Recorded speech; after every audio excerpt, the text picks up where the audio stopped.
start. So we have Rotem Oshman here giving the next talk. Please go.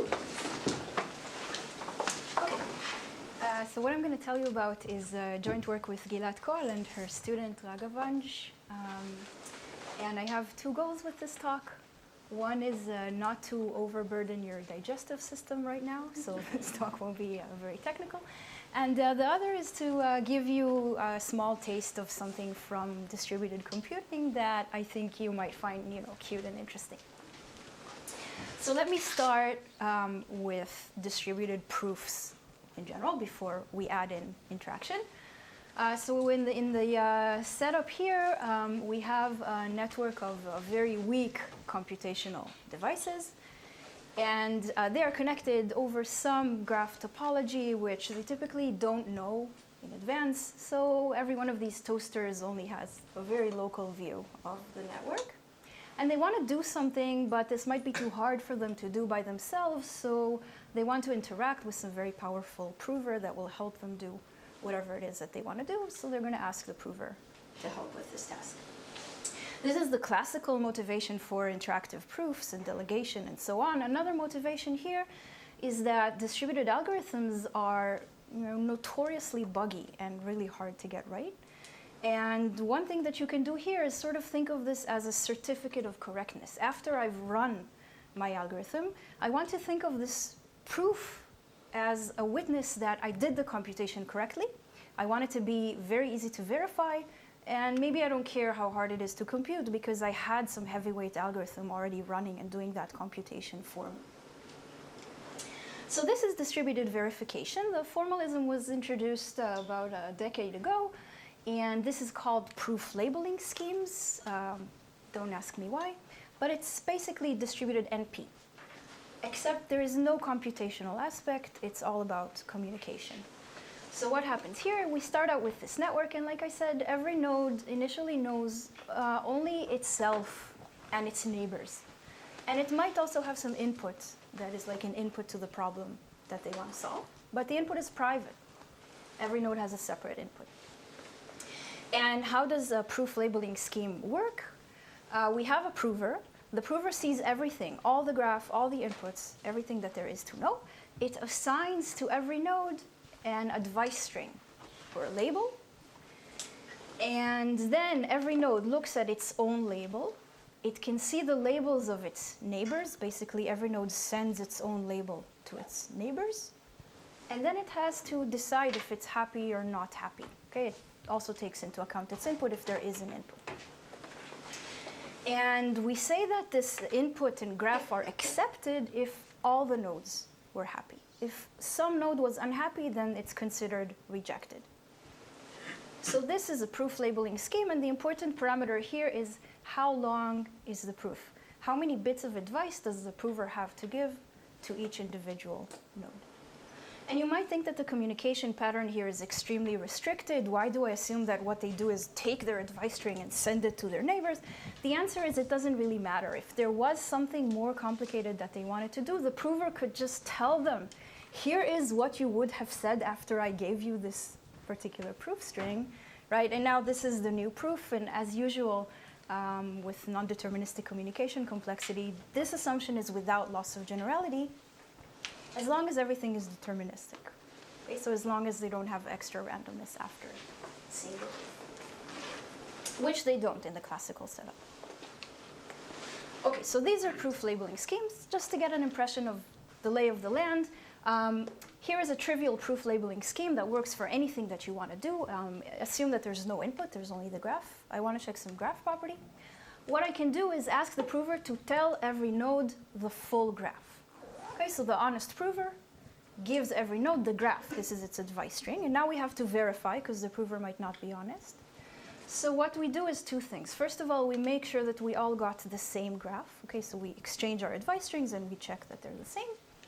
And second, you check that in the graph that the prover told you, you really do have the neighbors that you have in reality. Okay, so if the prover lied and told us some graph that's incorrect, some node will reject, and this is enough for us. So that's the trivial proof labeling scheme. It only takes n squared bits, so our only play here is between n squared and 1. Okay, there is also something interesting that you can do with one bit of advice. Anybody see what it is? Yeah, so for example, you can verify bipartiteness. You can ask the prover to just tell you, here is the side that you belong to, and then this is easy to verify that it's really correct. Then color, providing number. Exactly, yeah. So there's many things that you can do with even constant size advice, and logarithmic size advice is even better. Here's an interesting thing that you can do with log size advice. You can verify that the graph is connected as long as you know its size. Because if you don't know its size, basically it's hopeless. So what do? You ask the prover to tell the nodes a rooted spanning tree. So what does it tell every particular node? Here is your parent in the tree. Here's your distance from the root of the tree. And here's the size of your subtree. And how do we verify this? You make sure that if you're not the root, then your parent has distance 1 less than you. You make sure that the size of your subtree is 1 plus the sum of your children's subtrees. And you make sure that if you are the root, then the size of your subtree is n. And that's it. This only takes log n bits for each one of these things. And this is from the original paper that I was saying before. Okay, so these... Is it obvious that this verifying the size of a graph is hard? No. Oh, you put your finger on something really interesting. So in very recent work, we tried to sort of... So in the original paper, there was a log n lower bound. But you can ask, where is it coming from? There's a few different things here. Does it come from the distance? Does it come from the size? Okay, or maybe it comes from having to tell you who your parent is, which is also log n bits. Turns out that the right answer is it's log n plus the diameter of the graph. Okay, so really it's coming from the distance. It's good enough to have a constant approximation of the size. You can work it out. You don't even need to know your parent. You can work that out as well. But you really do need the distance. So if the graph has small diameter, then you can get a slightly better spanning tree verification scheme. Okay, this is not even published yet. It's just a small observation. Okay, so let's add some interaction to the mix. So we defined something that is basically like distributed AM, or distributed MA, or any pattern of interaction that you would like. And a protocol in distributed MA works like this. Our nodes, each one sends a random challenge, just a random string, to the prover. It's a separate and private random string for each one of the nodes, okay? So they have sort of, randomness with the prover, but not with each other. And then the prover sends back an answer to each one of the nodes. And now they have to decide if they're happy or unhappy, and to do this again, so they have their own advice, their neighbor's advice as well, and the randomness that they sent to the prover. Based on this, they decide. And if there's input to the problem, then they also take into account the input. Okay? They don't get each other's randomness, the neighbor's randomness? Okay, they do not get the neighbor's randomness. If they want the neighbor's randomness, then we can ask the prover to tell them that, but they pay for it. Okay, so that's a good point. Just because in this context it doesn't make sense, where would they have this randomness from? How would they know it? But another point is also they don't have extra randomness after the prover gives them the advice. That would be AMA. Okay, so just like this, you can continue to define it with more rounds of interaction. You can go to Merlin, Arthur, Merlin, Arthur, Merlin, Arthur, Merlin. Yeah, we're going to see one protocol for each one of these. Okay. That's the basic definition. And we wanted to ask, okay, does interaction help? Can you do more things with interaction than you could do without interaction? Can we prove lower bounds for this setup? So two-party AM lower bounds are notoriously elusive and non-existent. But can we prove something here? This is much, much weaker than general AM. And the answers that we came up with are, yes, of course, interaction helps. And maybe. We don't know if you can prove lower bounds. We have a lower bound. It's extremely simple and kind of weak. But I'm cautiously optimistic about this. So the focus of this work was more on the upper bound. Okay. So what did we show? We took a problem that is known to be extremely hard for the non-interactive setting, the graph symmetry problem. I'll introduce it in a second. It's known to be maximally hard. This is a paper of Mika Goose, back in his former life, when it was in my community, and Yuka Swamura. And we showed that with MAM, Merlin Arthur Merlin, you can get the bit complexity down to log n bits per node. And if you want to squeeze it down to AM, then you can do it in n log n. And we also showed a lower bound for AM of log n bits. Very easy lower bound, which I'll show you. Okay, so it's not clear what really is the answer here for AM. I personally believe that it should be this.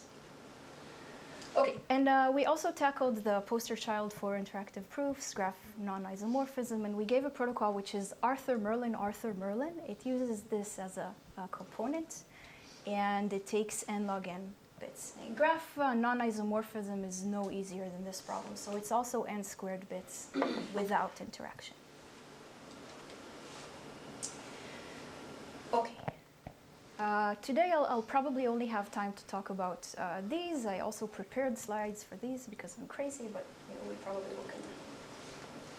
Okay, so graph symmetry is asking, does the network graph have some non-trivial automorphism? And here's the lower bound for the non-interactive setting. This is, like I said, from a paper by Mika and Yuka Somula. You look at a dumbbell graph like this, where the two parts of the graph are, first of all, asymmetric. Each one of them does not have a non-trivial automorphism.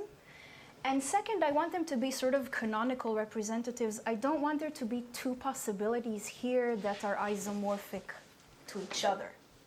So from each class of graphs that are isomorphic to each other, I'm just going to pick one representative, and those will be my options for H1 and H2. And there's still roughly 2 to the n squared options, so that's fine. And the point is that this graph, that went out of control. The point is that this graph has a non-trivial automorphism if and only if these two graphs are the same, because you must map this graph onto this graph in order to get an automorphism. Okay, and we ruled out any two graphs that are isomorphic, unless they're the same one. So basically, it's a reduction from two-party equality. It's not phrased that way in the original paper. They basically reproved the non-deterministic lower bound, but this is essentially what's going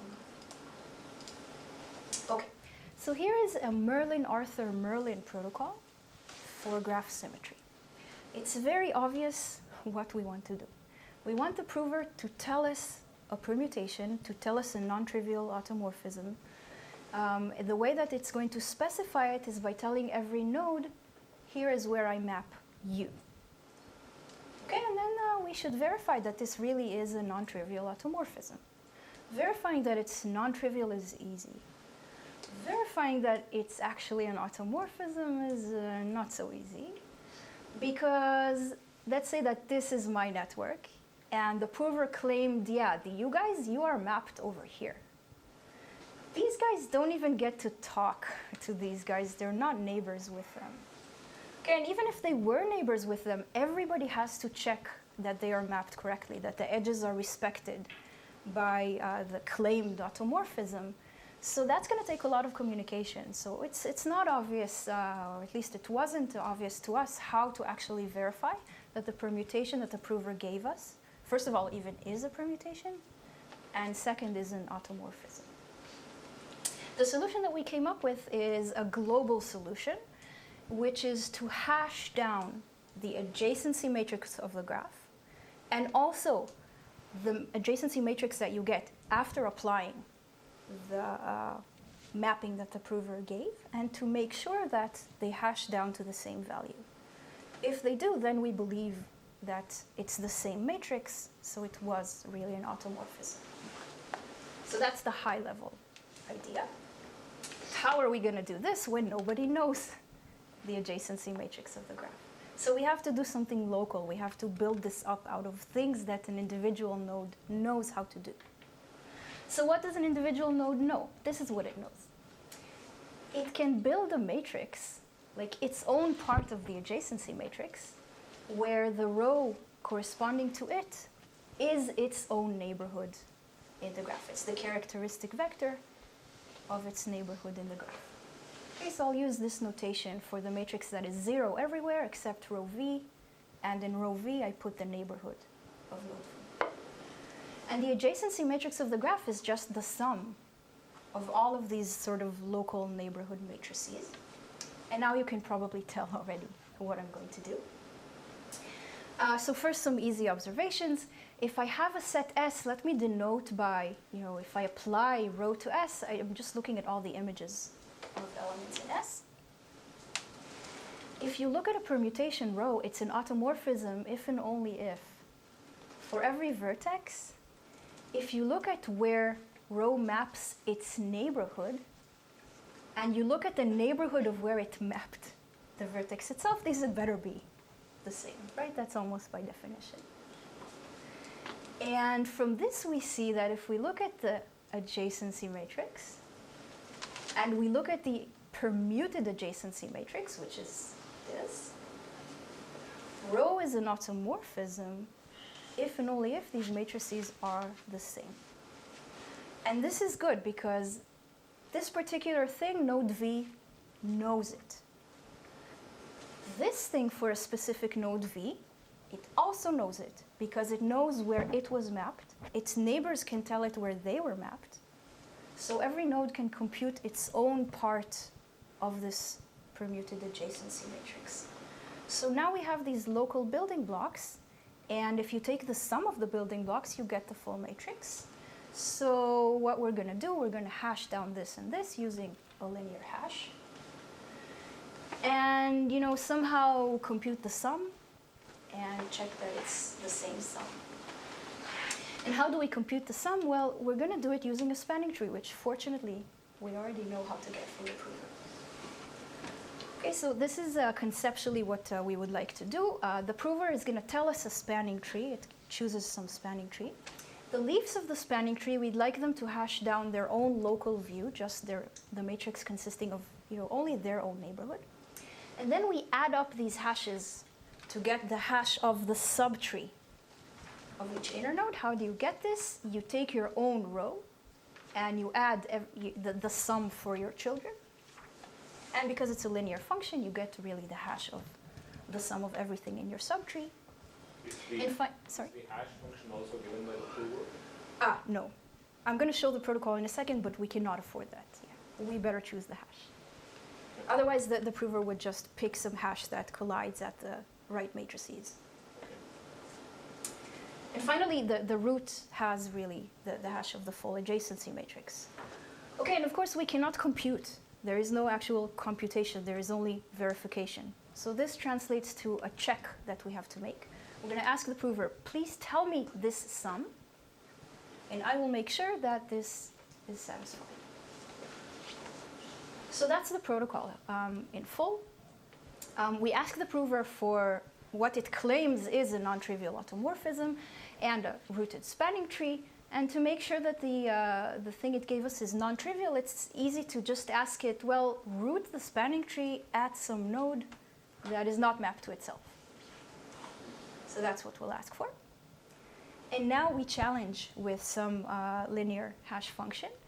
We can afford for it to be really small. It doesn't need to be a really good hash function. It just needs to be linear and fairly collision-free. And then the prover tells all the nodes, well, here's the hash function that the root chose for all of you. And here are these partial sums that you would have computed up the tree. And then you just check. You check that the sum for yourself matches your children's sums and your own row. The root checks that the final hash value is the same. And it checks that it was not mapped onto itself. And that's it. So everything that's going on here is only log n bits, including log n bits that I send to the prover. Okay, so even if I wanted to charge for randomness that I send to the prover, that's fine. So this is MAM. It's really important here that first of all, the prover commits to a permutation. It tells us the permutation, and then we choose the hash function. Okay, otherwise, the prover would pick a bad hash function for us. Sorry, maybe I was a little confused. How do you ensure that each node gets the same hash function? This is actually fairly easy if you're used to this kind of thinking. The root sent the seed for the hash function to the prover. I require the prover to send the same seed to everybody, and they check that it's the same. Inbuilt in the model that this has to send the same. No, but you can check for it. Okay, the prover gives everybody what it claims is the seed, and everybody sends each other the seed, and they check that they got the same seed. And the root checks that, yeah, this is really what I sent to the prover. Right. Understand? Yeah, but this is another reason why the seed has to be small first. Yeah, because we're going to send it to each other. Right. Okay, so this is an MAM protocol. And how do we get rid of the extra round? It basically means that we have to, at the same time, give the permutation and also the hash function, so the prover has a lot more power. And it does, but you can just take a much, much bigger hash, and that gets around that problem. So if you pick a hash function that is, this big, much, much bigger, then you can get it to be so big that by a union bound, when you pick a random hash, the probability that there exists any mapping in any spanning tree that would fool the nodes and make them accept is small. Okay, because the number of permutations in spanning trees is roughly as big as the size here. So that's just an easy fix. And once we've done this, then we can reverse the order. First we send the hash, and then the prover gives us the permutation and the spanning tree. And then we verify. Okay, my personal belief is that this is optimal. Okay, questions about the upper bounds? Okay, let me show you the easiest AM lower bound that you have ever seen in your life. So we're going to go back to the setup from the non-deterministic lower bound that was not with interaction. So this is what it looked like. We had this dumbbell graph. We're basically asking, is H1 equal to H2? And this is equality. This is basically still equality. So now we're sort of asking, what is the AM complexity of this multi-party version of equality with private randomness? Not really clear. Let's just do it by reduction from two parties. So I'm going to have Alice and Bob simulate. So Alice simulates all of the nodes here. Bob simulates all of the nodes here. Okay, so in particular, they have to sort of send a lot of randomness to the prover, because even if every node here only sends a small number of random bits to the prover, together it builds up to a lot. And now it's basically two-party equality, but it's in the following weird model, where Alice and Bob have no shared randomness with each other, but they have, let's just assume, unbounded shared randomness with the prover, each one of them separately. Okay, so this is a weird kind of model, but that's what we end up with. And it's not hard to see that equality in this model still requires log n bits of communication. And this is the proof. So if you give me a protocol for this model that has C bits, we can easily convert it to a private coin protocol with no prover that has 2 to the C bits. How do we do it? Alice picks a random string, and she tells Bob the list of all proofs that would convince her to accept when this is her input and this is her randomness. And Bob does the same thing. He tells Alice, this is the list of proofs that would make me accept on my input and randomness. And we accept if there's a proof that both of them are happy with. Okay, so from AM with C bits, we went to private coin with 2 to the C bits. Seems like there's a problem here, right? Because equality with private coins is log n bits, so I promised log n, I'm only delivering log n. The trick is to notice that this is actually a simultaneous protocol. Okay, so Alice and Bob can just announce their lists to the referee checks for an intersection, and that's it. And the private coin communication complexity of equality is Rotem. So from this we get the lower bound of log n.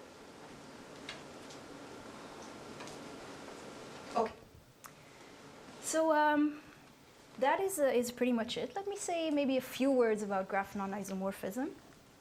So graph non-isomorphism, you have two graphs and you want to accept if and only if they're not isomorphic.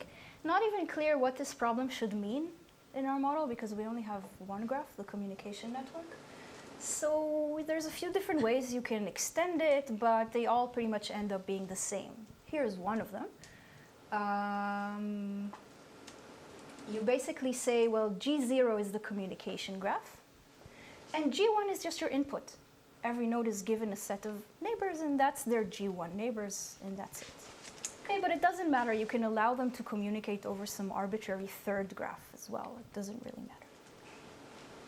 The classical protocol that we all know and love for graph non-isomorphism, it's the Pepsi versus Cola test. We want to check if the two graphs are really the same or not. We pick a random one and a permutation. We send the permuted graph that we chose to the prover. And if the graphs are isomorphic, then the prover has no way to tell which of the graphs we chose, so we ask it to tell us. If the graphs are non-isomorphic, it can always tell us. But if the graphs are isomorphic, it can only guess. That's the classical protocol. If you try to instantiate this protocol in our setting, there's pretty much no way to do it, because we're asking for a lot of things that you cannot do.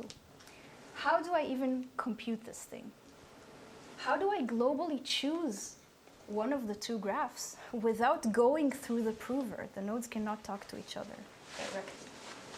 So that's pretty much impossible. So you have to go back to Complexity 101, which I was fortunate enough to learn from Madhu, and recall the public coin protocol for graph non-isomorphism of GOLDWASSER-SIPSER. What happens in this protocol is they observe that if we look at the set of graphs that are isomorphic to one of our two graphs, if the two graphs are isomorphic to each other, this is the same set. The graphs that are isomorphic to G1, it's the same set as the graphs that are isomorphic to G2, so there should be n factorial of them, number of permutations, and of course I'm lying.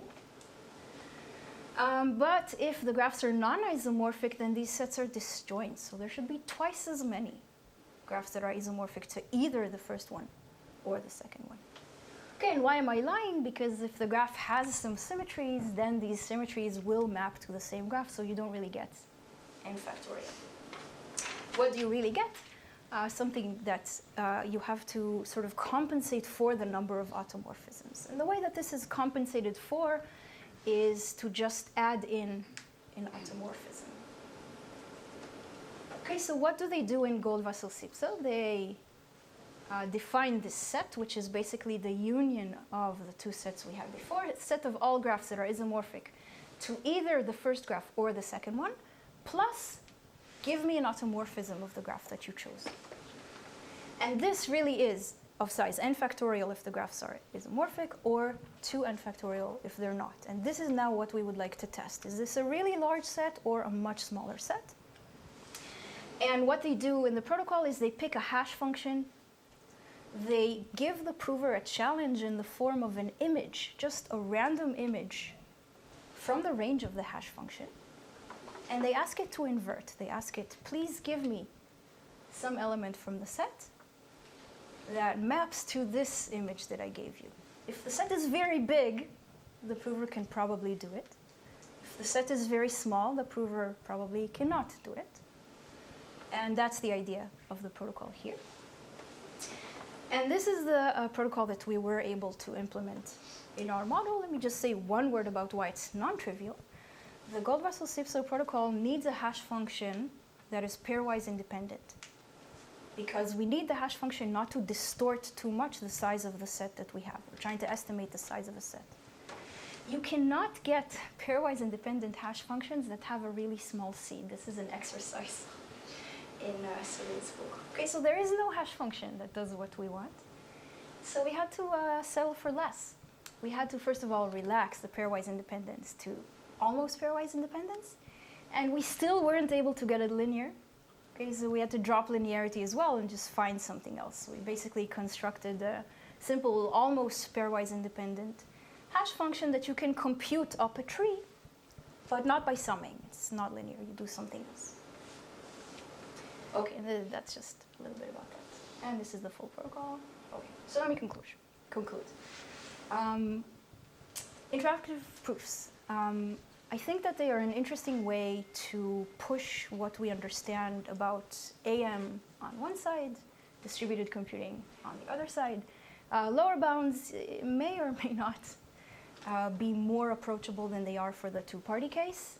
But there is a lot more to work with than there is when you try to prove a two-party lower bound. So for example, one really interesting question in my opinion is, how hard is it in AM to verify that that my input, is a valid spanning tree?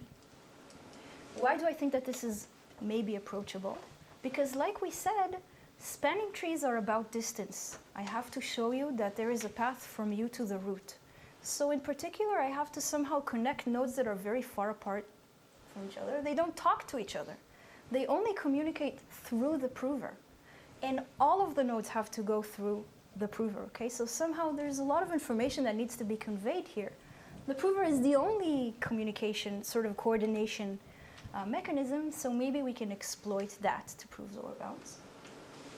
And another question that I think is interesting, this is maybe towards the symmetry problem or graph non-isomorphism. How hard is it to verify that a given input is a permutation? So let's say that my nodes are on a line like this. Everyone is given a number, and I want them to check if these numbers are a permutation of 1 to n or not.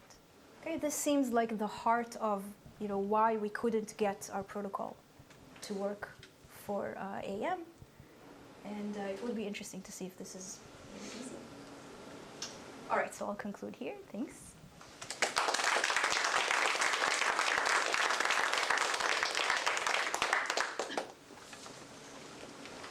Yeah.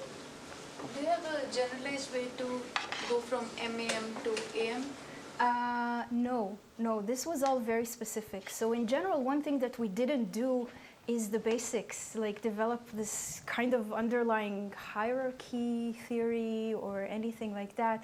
This still needs to be done. I mean, it's an open problem still for communication complexity, right? Whether the hierarchy is strict or not. But there are still some kind of low-hanging fruit here that we just have not yet looked at here. Right, so for example, it's known for two-party that MA is no stronger than AM. Is this the case here? I don't know. Probably, but I don't know it. Yeah. Most of the problems I did see a major role of the inputs. I mean, Yes. we're just looking at the IDs and that's it. Yeah. Are there any, do you think things might change a bit more if you actually If you more add the interesting inputs. functions? Like, Yes, it could be easier to prove lower bounds. For example, you can look at generalized inner product on a network, with large inputs, high, very low discrepancy. It might help.